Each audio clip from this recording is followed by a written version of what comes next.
초전박살입니다. 누군가가 한 얘기라는 거죠. 쌍따옴표는 보겠습니다.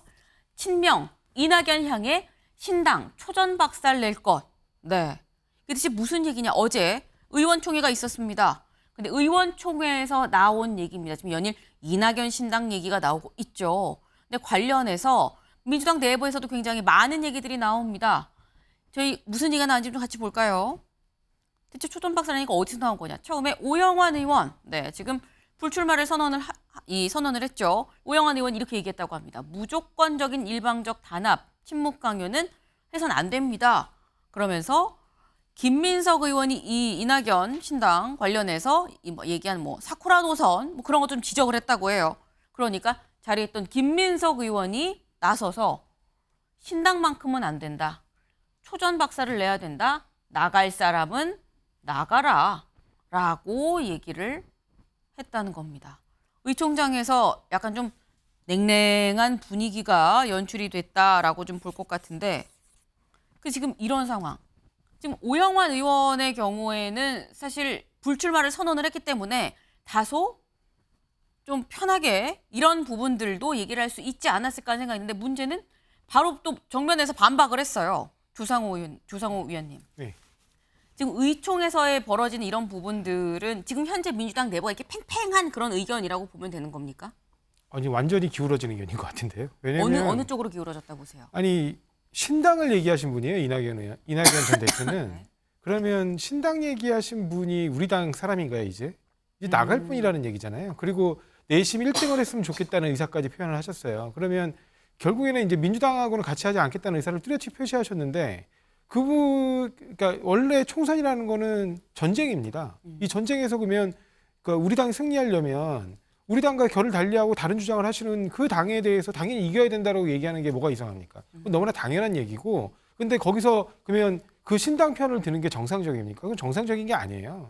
그러니까 오영환 의원은 정상적이지 않다? 그렇습니다. 왜냐하면 전장을 앞두고 전장 뒤에서 네. 오히려 적과 합세하겠다는 의사를 표시하는 걸 그대로 둔다는 게 말이 됩니까? 그러니까 지금은 이제 그러니까 4월 10일 이뤄질 총선이라는 전장 앞에 놓고 네. 우리가 어떤 방식으로 단합해서 총선을 승리로 이끌 것이냐를 얘기해야 되는 그런 상황에서 신당을 얘기하면서 오히려 우리 뒤에서 총을 쏘고 있는 또 다른 이제 그 세력과 적에게 같이 야합하겠다는 얘기를 하시는 그런 게 정상적인 의견이라고 보기는 어렵고요. 저분의 독단적인 의견이라고 생각합니다. 아마도 오영환 의원이 과거 이낙연 전 대표와의 개인적인 인연이 있었던 것 같아요. 왜냐하면 본인이 민주당에 영입돼서 그러니까 국회의원으로 이제 공천을 받고 네. 그 이후에 이제 후원회장 역할도 하시고 그런 부분에 대한 개인적인 인연 때문에 그러시는 것 같은데 정치는 그런 사사로운 인연으로 하는 게 아닙니다. 정치는 대의를 가지고 자신이 어떠한 주장으로 당을 다시 혁신하고 일으키냐에 대한 논의를 하는 곳이지 무슨 개인적으로 친하고 그분이 안타깝고 그래서 그렇게 편드는 게 그게 절대 정치적으로 올바른 자세는 아니라고 생각합니다. 김상일 의원님. 지금 글쎄요. 오영환 의원은 바르지 않다라고 글쎄요. 말씀하셨거든요.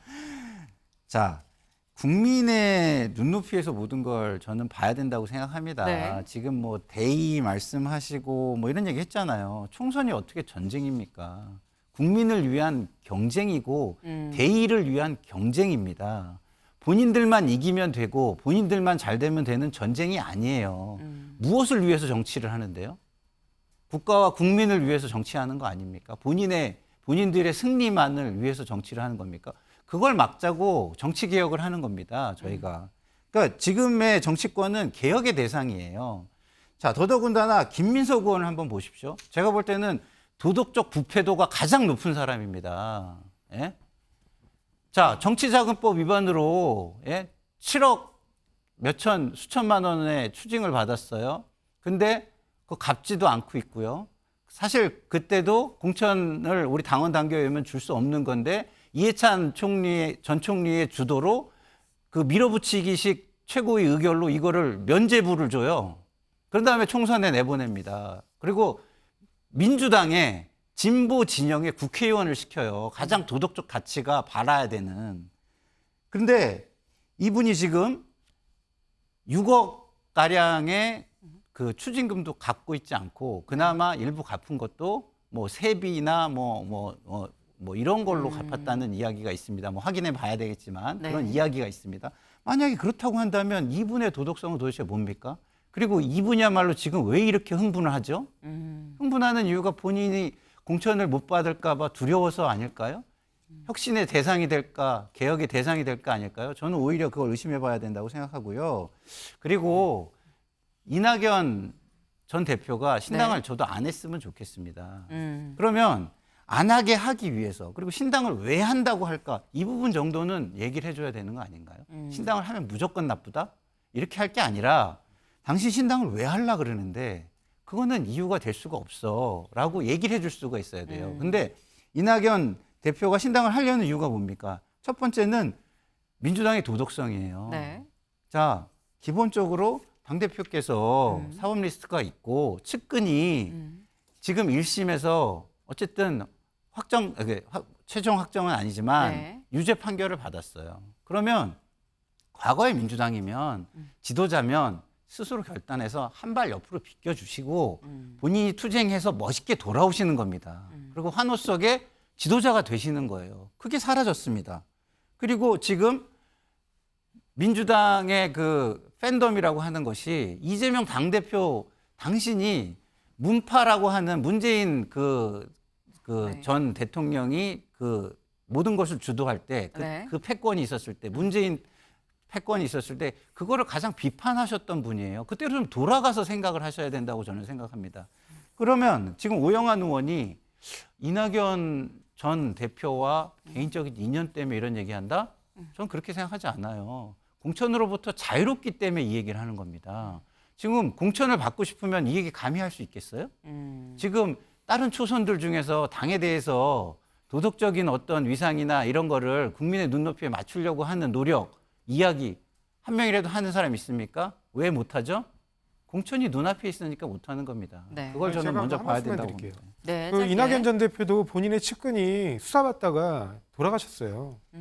근데 그런 부분에 대해서 도덕적 우위를 얘기할 지금 자격이 있는지 묻고 싶고요. 그 측근은 저는 직전에 이낙연 전 대표의 도덕적 우위를 예, 얘기한 적은 없어요. 그 측근이 직전에 이낙연 전 대표 이제 당비 대납으로 네. 구속돼가지고 실형을 살고 나오신 분입니다. 네. 그런데 정무실장으로 본인이 뽑았습니다. 알겠습니다. 그러다가 결국에 옵티머스 사건 관련해가지고 수사받다가 돌아가셨습니다. 네. 근데 그런 지금- 분이 도덕적 우위를 얘기할 수 있냐는 거예요. 그리고 제가 이낙연 대표를 짧게. 비판하는 가장 큰 이유는 이낙연 대표도 그 용산에 지금 윤석열 대통령과 똑같이 민주적 절차에 따라 선출된 당대표를 지속적으로 흔들면서 그 정당성을 인정하지 않는다는 겁니다. 그거는 민주라는 두 글자가 들어간 우리 당의 너무나 부끄러운 태도예요. 아, 네. 지금 굉장히 막 팽팽합니다. 약간 움찔할 정도의 지금 느낌이에요. 네. 김민수 대변인님 잠깐 쉬어가죠. 김민수 네. 대변인님. 뭐 저라도 짧게 해야겠죠. 네. 일단 두 분 말씀을 들어보니까 민주당이 전반적으로 도덕적 문제가 있다 정도를 확인할 수 있을 것 같습니다. 네. 그리고 제가 이게 혁신 이야기가 나왔는데 이걸 좀 끌어다가 이야기할게요. 네. 네, 2012년가요. 2016년 아까 혁신위가 성공했다라고 했지 않습니까? 이때 여나 야나 지금 국민의힘이나 민주당이나 할 것 없이 이 성공의 바탕에 뭐가 있었냐면요. 지금 타당을 비판하는 것보다 자강론이 계속 대두됐었습니다. 그때 성공했습니다. 그래서 저는 민주당도 국민의힘도 마찬가지인데 아까 우리 박사님 이야기하셨던 것처럼 국민을 위한 정치를 하는 만큼 여야 모두가 자기 내부를 더 돌아보면 더 강해질 것이고 국민을 위한 정치에 좀 더 다가갈 수 있겠다라고 짧게 정리하겠습니다. 알겠습니다. 자강론이 크게 일었을 때 그때 성공했다. 네. 그 말씀을 하셨어요. 결국 신당은 별로 바람직한 대안은 될 수가 없다라는 말씀을 하신 거라고 지금 보이는데 지금 이낙연 신당 관련해서 의총에서 이게 좀 어떻게 보면 크게 붙었죠. 다음 기사 볼까요? 근데 이낙연 신당 굉장히 화제는 되고 있는데 힘을 못 받고 있다. 힘 못 받는 이낙연 신당. 호남 측근의 비명계까지 선긋기. 네. 이낙연 신당에 대해서 호남 측근도 비명계도 선을 긋고 있다라는 겁니다. 호남 측근 누구냐? 이계호 의원입니다. 이계호 의원 지금 호남 지역구죠. 뭐라고 했는지 SNS 같이 볼까요? 네. 이계호 의원 자신의 SNS에 이렇게 얘기를 했습니다. 하나된 민주당만 이길 수가 있다. 그래서 우리는 민주당을 중심으로 똘똘 뭉쳐야 된다. 다시 말해서 신당하면 안 된다라는 얘기를 공개적으로 얘기를 한 거죠. 이낙연 전 대표의 기반이 호남입니다. 근데 호남에서 이계호 의원, 특히 이낙연 전 대표가 대선 경선 캠프 때 상임 부위원장을 했었던 분인데 근데 하나가 돼야 된다 우리. 신당은 안 된다라고 지금 공개적으로 글을 올렸어요. 아까 비명계도 얘기가 나왔죠. 비명계도 뭔가 선을 긋는 분위기입니다. 그 목소리 들어보시죠. 이낙연 전 대표께서 숨 고르기가 좀 필요한데 숨 고르기 없이 갑자기 링에 뛰어들어가지고 막 100m를 질주하고 계시는 것 같아가지고 물론 대표님께서 최근에 뭐 한 2, 3주 이상 보여준 게 내가 이미 숨고르기 한 거야 이렇게 생각하실 수 있겠지만 저희들이 볼 때는 그 숨고르기가 없었다라고 보여지고 거든요. 이게 새해 초 신당 창당 선언이란 게 물리적으로 가능합니까? 깜짝 표가. 놀랐는데 기호 3번 받는 것도 사실은 뭐 그렇게 쉬울까 싶은데요. 결국은 반 이재명이라는 기치만으로는 일당은 어림도 없죠. 그럼 따라 나갈 사람이 그렇게 많지 않다는 현재로선 그렇죠. 그 원칙과 상식은 어떻게 됩니까? 저희랑은 무관하게 진행을 하고 계시는 거고요. 왜 저렇게 서두르시지? 네. 그래서 이낙연 전 대표가 얘기한 게 마음 같아선 제1당을 하고 싶다라고 얘기를 했었는데 지금 상황으로 보면 원칙과 상식도 우리는 좀 다른 노선으로 가고 있다라고 공개적으로 얘기를 하고요. 호남의 기반을 둔 측근으로 볼 수 있는 이계호 의원도 아니다. 신당은 아니고 하나로 가야 된다라고 지금 얘기를 하고 있습니다. 근데 이렇게 되면 김상일 위원님, 네. 이낙연 전 대표의 신당이 사실 그렇게 썩 탄탄하게 갈 수는 없겠다라는 느낌도 들거든요. 그렇죠. 이게 이낙연 전 대표가 부름을 받아서 예를 들어서 본인이 깃발이 되면 힘을 받겠죠. 근데 본인 스스로 깃발이 되겠다고 말씀을 그쵸. 하시고 계시는 거잖아요. 네. 그렇기 때문에 저는 힘을 받기가 어렵다고 봐요. 기본적으로 이 신당을 한다는 건 무엇이냐면 방향성이 제일 중요한 겁니다. 그러면은 민주당 안에서 최대한 그 본인의 희생적인 모습을 보여주다가 네. 희생당해서 나가시면 아마 힘을 받을 수도 있을 거예요. 음. 근데 본인이 그것이 아니라 네. 내가 오르니까 나를 따라라 이렇게 했을 때는 저는 힘을 받기 굉장히 좀 어렵다 이렇게 생각이 좀 들고요. 그런 차원에서 그 원칙과 상식에서도 이상민 의원님이나 네. 이낙연 전 대표께서 하시는 지금 저기는 방향은 네. 굉장히 부담스러운 거예요.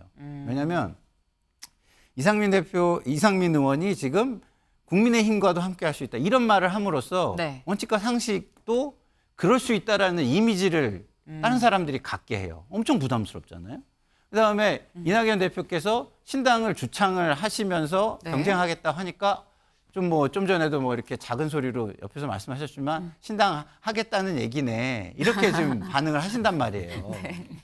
근데 제가 하는 원칙과 상식은 지금 신당을 하는 것도 물론 시나리오에 있겠지만 네. 그거보다는 당 내에서 끝까지 대의를 위해서 투쟁한다. 그래서 거기에서 가장 좋은 방식이 뭔지는 최종적으로 생각한다. 심지어는 자신들이 국민에게 가장 큰 그 메시지를 전달할 수 있다면 공동 불출마를 할 수도 있다라고 저는 생각을 해요. 네. 근데 그 그러면 방법은 가장 효과적인 방법을 찾겠지만 그 진정성이 가장 인정될 수 있는 방법을 찾을 거라고 저는 봅니다. 근데 지금 짧게 요것만 추가로 여쭤보면 그럼 만약에 12월까지 답을 달라라고 어제 원칙과 상식은 얘기를 네. 했었거든요.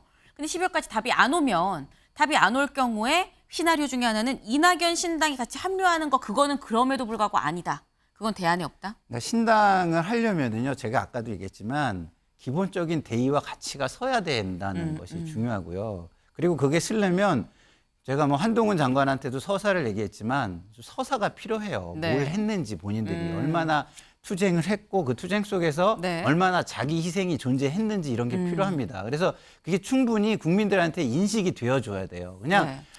지금 나한테 이게 내 얘기가 안 들리고 내 말이 인정이 안 받아지고 내가 권력을 갖지 못하겠네 이렇게 느껴지는 순간 그거는 의미가 없는 거예요. 그래서 큰 깃발이 되려면 제가 볼 때는 이 안에서 최대한의 투쟁, 바른 길을 위한 노선 투쟁을 하다가 정 안 돼가지고 이게 네. 안 되면은 심지어는 아까도 제가 말씀드렸지만 신당이 아니라 그러면 우리가 이게 틀렸다는 걸 위해서 불출마 불출마를. 선언을 하고 당내에서 끝까지 투쟁을 하겠다.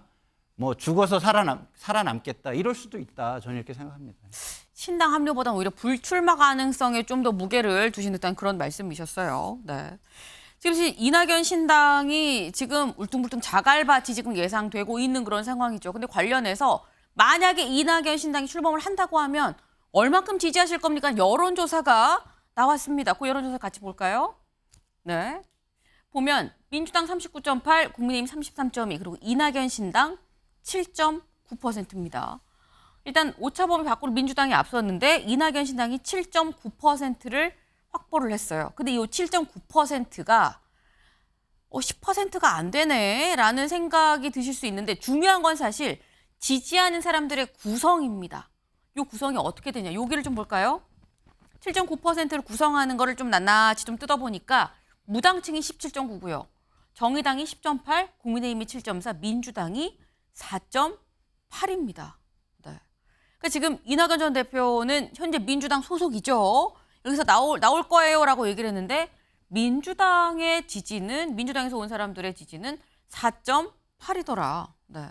근데 요거는 사실 박준호 위원님, 요건 이낙연 전 대표 입장에선 좀 아플 부분이 아닌가라는 생각이 들거든요.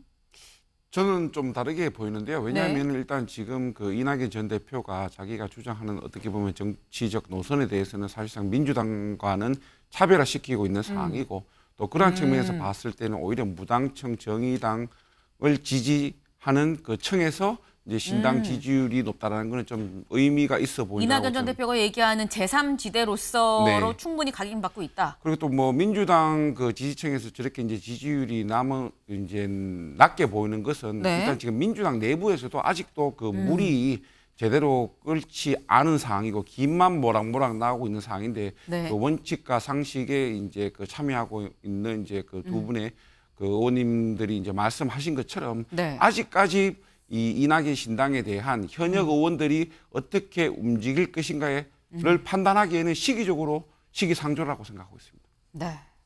오히려 그런 부분으로 보면 지금 뭐 무당층 정의당 여기 지지를 많이 받는 게 유의미한 결과일 수 있다라고 또 그런 해석을 주셨어요. 근데 그럴 수도 있겠네요. 사실 제3지대를 표방을 하면서 나온 부분이 있기 때문에 충분히 그럴 수 있다라는 건데 이재명 대표한테 연일 그래서 기자들이 물어봅니다. 이낙연 신당 얘기하고요. 지금 대표님 뭐 물러나라는 얘기도 하고 있습니다. 어떻게 생각하세요? 물었는데 여기에 대해서 이재명 대표 뭐라고 얘기했는지 얘기를 들어보고 얘기를 이어가 보죠. 네, 원칙과 상식에서 대표님 포함해서 지도부 이선부터 요구했는데 입장이 어떠세요? 혹시 헌재 출마에 대해서 어떻게 생각하시나요? 두 분 총리 만나시는 일정 거의 조율되셨다고 했는데 좀 언제쯤 지금 이제 윤석열 정권의 이제 폭정 또 퇴행을 어떻게든지 저지해야 된다. 변화하되 또 우리가 최대한 단합과 단결을 유지할 수 있도록 하는 게 중요하지 않겠나 그렇게 생각합니다. 네, 이재명 대표 지금은 뭐 이 혁신도 중요하지만 단합이 더 중요하다라고 얘기를 했습니다. 네, 사실 뭐 이낙연 신당이나 이런 다른 목소리들이 좀 새가 점점 커진다 싶으면은 또 좀 더 다른 얘기를 할 수도 있겠지만 지금 상황으로 보면 김민수 대변님 지금 이런 상황은 이재명 대표가 굳이 어떤 비판이나 지적에 귀를 안 기울여도 될 수 있는 상황으로 흘러가는 것 같기도 해요. 어떻게 보십니까? 기자들 질문에 계속 최근 유체 이탈할 법을 하는 것 같아요. 동문서답하시고. 근데 지금 이제 이낙연 전 총리의 지금 아까 그 지지율 자체를 놓고 다시 본다라고 하면요. 네. 지금 아직 완벽하게 뭐 깃발 들었다 할 수도 없는 것이고 그리고 어떠한 준비 과정이 있었던 것도 아닌데 제가 봤을 때 그냥 단지 한번 깃발 슬쩍 들어본 거에 비해서 적지 않은 게 나았다라고 봅니다. 그리고 그 정도로 이낙연 전 대표 같은 경우는 민주당에서 충분히 오랜 시간 동안 영향력 있는 존재였다라고 봐요. 근데 이거를 이재명 대표도 알지만 지금 현재 단계에선 예서 외면하려고 하고 있는 것이 아닌가라는 생각이 드는데요. 이게 제가 이 이야기도 좀 하나 드리고 싶어요. 2012년도에요. 네, 정권 심판론이 여론이 60%나 일었었습니다. 그 민주당이 본인들이 가반 이상을 차지할 거라고 대승을 장담했는데 네. 예, 참패를 했어요. 예. 지금 비슷한 상황입니다. 네, 2012년과 전 비슷해 보여요. 민주당이 정말 기대는 건 계속해서 처음부터 끝까지 정권 심판론입니다. 네. 그러면서 본인들이 정말로 자강의 노력을 전혀 하지 않아요. 본인들이 도덕적 문제가 이렇게 많은데 이거를 돌아보려고 하지 않습니다. 내부에서 이렇게 많은 목소리가 나오는데 여기에 귀 기울여 보질 않습니다. 만약에 이 앞으로 남은 4개월 동안이요. 민주당이 지금 이와 같은 태도를 계속해서 이재명 대표 중심으로 보이고 있다라고 한다 그러면 이거는 내년 총선에서 정말로 민주당이 역풍을 맞을 것이다라고 생각됩니다. 네. 조상우 변호사님 짧게. 네, 짧게 한마디만 말씀드리겠습니다. 국민의힘에서 민주당의 뭐 도덕적 기준에 대해서 걱정해 주시는 건 정말 고마운데요. 국민의힘 분들은 이제 이미 당대표의 뭐 예를 들면 KTX 노선 변경 의혹, 그다음에 양평 고속도로 노선 변경 의혹 그런 것들이 너무나 많아서 그런지 윤석열 대통령, 즉 검찰총장 출신 대통령께서 어흥 한마디만 하시면 다 숨어버립니다. 그렇지만 민주당은 그런 특수부 검사들의 지독한 2년 동안의 수사의 결과에도 굴하지 않고 꿋꿋하게 윤석열 정부의 검찰 독재에 대해서 싸워왔습니다. 그것만 보더라도 어느 정당이 더 그 도덕적 기준에서 우위에 있는지는 분명하게 아실 거라고 생각합니다. 자강과 도덕적 기준은 조금 다른 얘기일 수도 있긴 합니다만 어쨌거나 도덕적으로 우리가 더 우위다라는 말씀을 또 조상우 의원님은 하셨어요. 네. 근데 지금 보면 이재명 대표 아까 뭐 동문서답한다고 말씀을 하셨는데 이재명 대표가 일단 말을 단합이 중요하다라고 단합의 방점을 내렸습니다. 단합의 방점을 내리고 중요한 건 행동이죠. 보겠습니다. 사퇴 공식 요구한 비명 2. 강성 팬덤 거리 두고 김정 회동. 일단 혁신도 중요한데 단합이 중요합니다. 라고 얘기를 하면서 사실 그동안 단합해야 됩니다. 배제하는 정치는 안 돼요. 라고 수차례 얘기는 정말 많이 했습니다. 근데 말이 아닌 행동을 좀 봐야 되는 강성 팬덤 거리를 둔다라는 얘기가 나왔죠. 이 얘기가 나온 거 지금 제명인의 마을 이장이 바뀔 수도 있을 것 같습니다. 그 목소리 좀 들어보고 오시죠. 이장직이 굉장히 좀 핵심.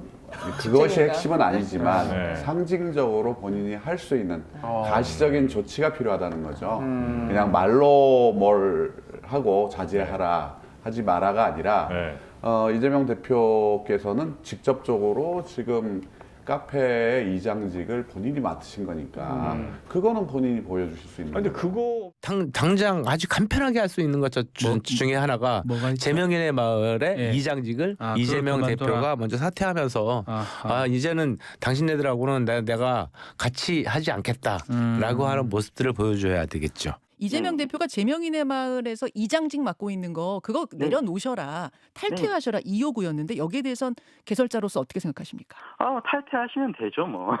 네, 이재명 대표님께서는 제명인의 마을에 글을 올리신 지 약 한 1년 정도 지났습니다. 휴면 상태라고 봐주시면 됩니다. 네, 지금 원칙과 상식에서는 지금 이 선으로 물러나십시오. 비대위로 가야 됩니다라고 얘기를 하면서 같이 또 얘기를 하는 게 그중에 하나로 행동으로 보여라. 제명인의 마을은 이장직 내려놓을 수 있는 거 아니냐라고 얘기했는데 또 이 제명인의 마을 개설자가 하면 되죠 뭐 라고 또 쿨하게 얘기를 했습니다. 그러면 김상일 위원님 원칙과 상식에 얘기하는 제명인의 마을 이장직 사퇴는 어떤 타협점이 될 수 있다고 보세요? 글쎄요. 일단 그것이 이제 물꼬를 트는 거겠죠. 우리가 이제 기본적으로 국민의힘의 혁신, 그다음에 희생 이거를 장제원 의원이 한 사람이 했다고 해가지고 그게 끝났다고 보지 않잖아요. 그게 물꼬를 텄다라고 생각하는 거지. 그래서 만약에 이장직을 내려놓으신다면 그 방향으로의 물꼬를 트셨다라고 저는 생각해요. 근데 만약에 내가 물꼬를 텄으니까 다 끝났어라는 행동을 보이신다면 그거를 어떻게 봐야 되죠? 진정성이 있는 거라고 봐야 되나요? 아니면 그냥 누르기 위해서 하나 던져줬으니까 아무 소리 하지 마라고 또 누르는 하나의 방식이라고 봐야 되나요? 그래서 결국에는 그 이후에 보여주는 당대표의 모습이 뭐 진정성으로 뭐 비춰질 것이냐 이게 관건이라고 저는 봅니다. 네. 제명인의 마을 이장직을 내려놓을 수 있긴 하고 그건 분명한 의미 있는 행동이지만 그걸로 끝난다면 그거는 의미가 없는 행동이 될 것이다 라고 그 점도 좀 같이 지적을 해주셨어요. 그 부분은 사실 좀 지켜보면은 판단이 좀 서지 않을까 하는 생각이 듭니다. 다음 키워드 가볼까요? 장외 신경전입니다. 누가 신경전을 벌이는지 보겠습니다. 송영길 18일 구속심사, 이재명 기각 판사가 결정. 송영길 전 대표에 대한 구속영장이 청구됐다라는 소식 전해드렸습니다. 그런데 날짜가 결정이 됐어요. 18일에 구속심사가 있을 예정이다. 어떤 판사냐? 이재명 대표의 구속영장을 판단했었던, 그때 기각이 됐었죠. 그 판사가 결정을 한다라는 건데 지금 보면 영장 전담 판사는 정해져 있습니다. 그러다 보니까 관련 이 사건들이 들어오고 그러면은 뭐 크게 변동되지 않고 이 영장 전담 판사가 좀 겹쳐요. 그럼 이 판사가 그동안 어떤 판단을 내렸느냐? 최근에 내린 판단들을 좀 볼까요? 네. 사실 지금 이 민주당 관련한 어떤 이런 일련의 이 사건들 관련해서 영장이 발부된 적도 있고요. 기각이 된 적도 있습니다. 똑같은 판사의 판단입니다만. 네. 일단 강래구 전 이 감사위원과 박모씨 송영길 전 대표의 보좌관은 영장이 발부가 됐죠. 구속이 됐죠. 그런데 이성만 의원과 이재명 대표 건은 기각이 됐습니다. 네. 근데 그렇다고 한다면 주상호 변호사님, 네. 성향이 너무 확실하셔서 여쭤봐도 답이 예상했던 답으로 나오는 거 아닐까 생각이 들긴 하지만 영장 발부 될까요, 안 될까요?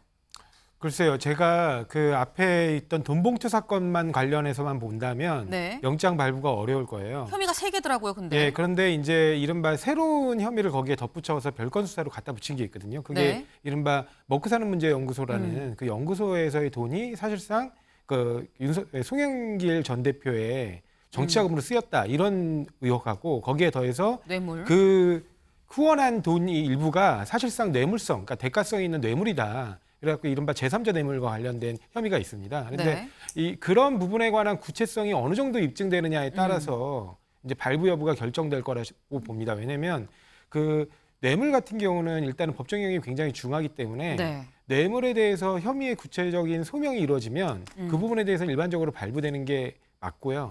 그다음에 이제 정치자금 부분에 관해서는 이게 최종 종착지가 송영길 대표라면 네. 그거는 일반적으로는 발부하지 않습니다. 아까 그 박모보 장관이라든가 윤관석 전 의원 같은 경우는 거기가 최종 종착지가 아니기 때문에 그 다리를 연결한다는 측면에서 있다. 그렇습니다. 증거인멸 우려 때문에 구속하는 게 왜냐하면 그 윗선과 입을 맞출 가능성이 있잖아요. 네. 그렇지만 송영길 대표 같은 경우는 지금 거기가 정점이라고 본다면 정치자금 문제 가지고 그걸로 송영길 대표를 영장 발부하기는 좀 어려울 것으로 봅니다. 네, 좀 지켜봐야 된다는 말씀인데 다음 기사를 좀 보겠습니다. 저희 이게 키워드가 장외 신경전이었었죠.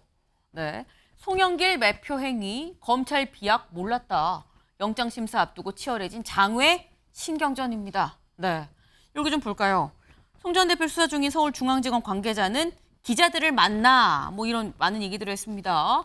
요진 요거죠. 증거 은닉의 관계자 회유하지 않았느냐라는 얘기를 기자들 직접 만나서 했어요. 네.